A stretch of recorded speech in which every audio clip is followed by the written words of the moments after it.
Welcome back to State of the Union. President Trump announced just this morning that the U.S. will now impose a blockade on the Strait of Hormuz.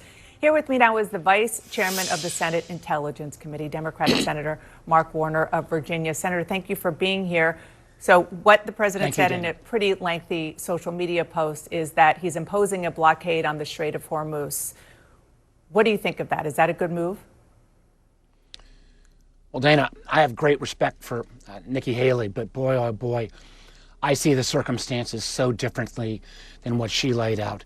This administration, literally days into this war of choice, and we need to continue to remember that. This where there was no imminent threat to America. Trump chose this war. He said there were 4 goals. First was regime change, and I think all of our intelligence shows the current leadership now is even more radical than the previous leadership.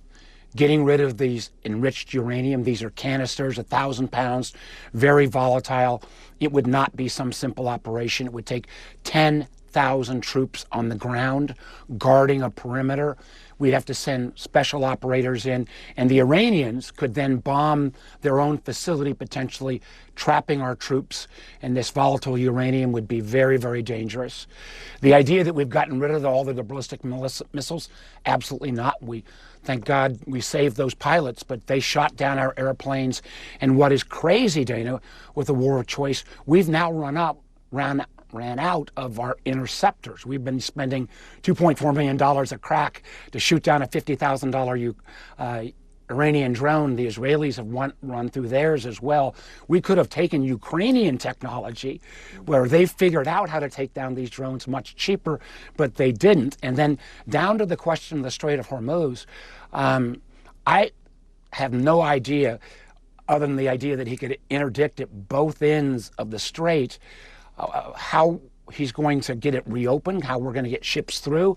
Remember, you can sink all the Iranian Navy. They have 300 to 500 little speedboats that you can put a bomb, a mine on. We have not taken out virtually any of those. So we're 40 days in. I wish the vice president, I know I'm sure he gave it his best. I hope they would continue these negotiations, but I don't see how 40 plus days into this war that we are safer, that our allies are safer. I'm not even sure Israel is safer. And the idea that the president somehow acts like he was surprised that the Iranians closed the strait or attacked our Gulf allies shows that he's either not getting briefed or he's not reading the intelligence. This has been absolutely one of the reasons why for 47 years, no American president took this action, because the Iranian regime's bad, but we know they were going to take those, close the strait and go after the Gulf allies. So, and just to pick it up where you just left off on the strait, it is where we are, where the world is. And so given that, whether it's a blockade or some other military operation, would you support that to reopen the strait? But I don't understand how blockading the strait is going to somehow push the Iranians into opening it. I don't get the connection there. I agree. I think actually Ambassador Haley underestimated the threat, the economic threat. We know we've got $4 a gallon gasoline. We know that 25% of the world's natural gas goes through the strait. We know a lot of aluminum does. We know that this is so devastated.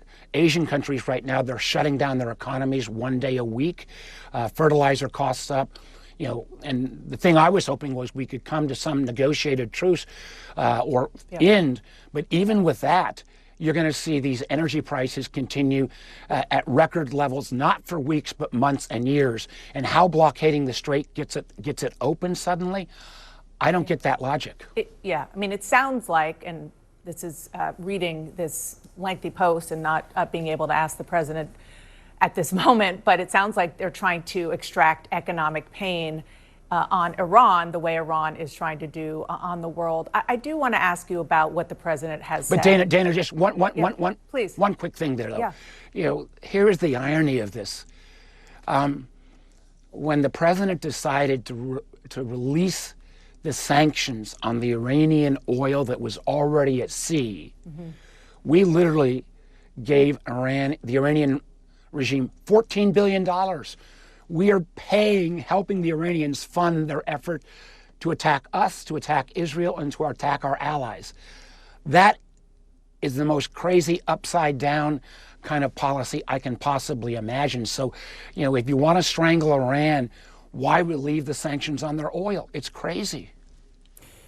Even before these talks concluded without a deal, the president said, regardless of what happens, we win. We totally defeated that country. You have a lot of access to intelligence. You were one of the few people in this country who has, or at least presumably you know what's going on the ground there. Given that, how do you think the U.S. gets out of this war? That it is an extraordinarily fair question. I know people have said, well, even though you may not like how we got there, what do we do now? Because, the president can declare victory. And I think, I don't know, I've not met an American yet who wants to send their son or daughter to another ground war in the Middle East, especially in Iran. But, if we declare victory today, luckily we can maybe then reopen the straits and we can move forward. But Iran will claim with some vindication that they have taken on the two major military powers in the world, United States and Israel, and at least fought them to a draw. Our Gulf nation states who look to us for protection, we've seen that we've helped some, but take the UAE, the Emiratis actually has been bombed and missile attacked many more times than Israel. Or are they going to hedge their bets? And because we did this with Israel alone and no other allies, this is where the kind of actions of, President Trump threatening NATO or threatening Greenland hurts us when we look to those NATO allies for either assistance or support in this kind of action. Again, I shed no tears for the Iranian leadership that's been killed. They are awful. But I don't know how outside of the president's own bubble, he can somehow claim that Iran has been totally destroyed when we see them continue to strike, when they have virtual control of the strait. And unfortunately, the regime is, if anything, filled with more radicals than before. Senator, you said the timing of this war was dictated by Prime Minister Netanyahu of Israel. Is that based on the intelligence briefings you received, or did you learn that elsewhere? Where did you learn that? Well, Dana, I'm a huge supporter of Israel, continue to be, right to defend itself. I'm not so much a supporter of this Netanyahu government, who, again, I question.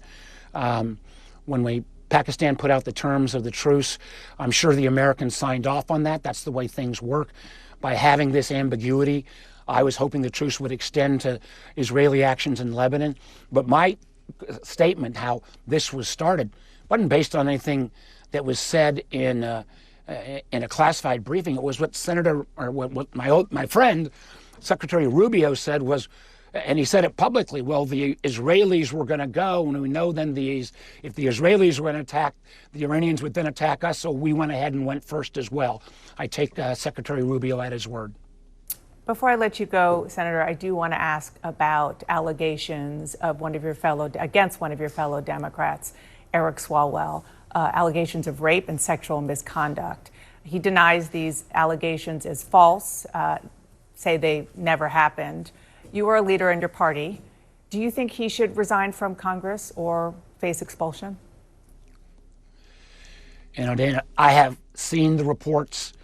I think I've met Mr. Swalwell once or twice. I want to hear his side of the story, but obviously, if any of these allegations are true, he should no longer be a candidate, at least candidate for governor. But again, I don't know any of the facts, and I'm a little old-fashioned. I feel like I ought to hear the facts before I start weighing in. Senator Mark Warner, thank you so much for being here this morning. I appreciate it. Thank you.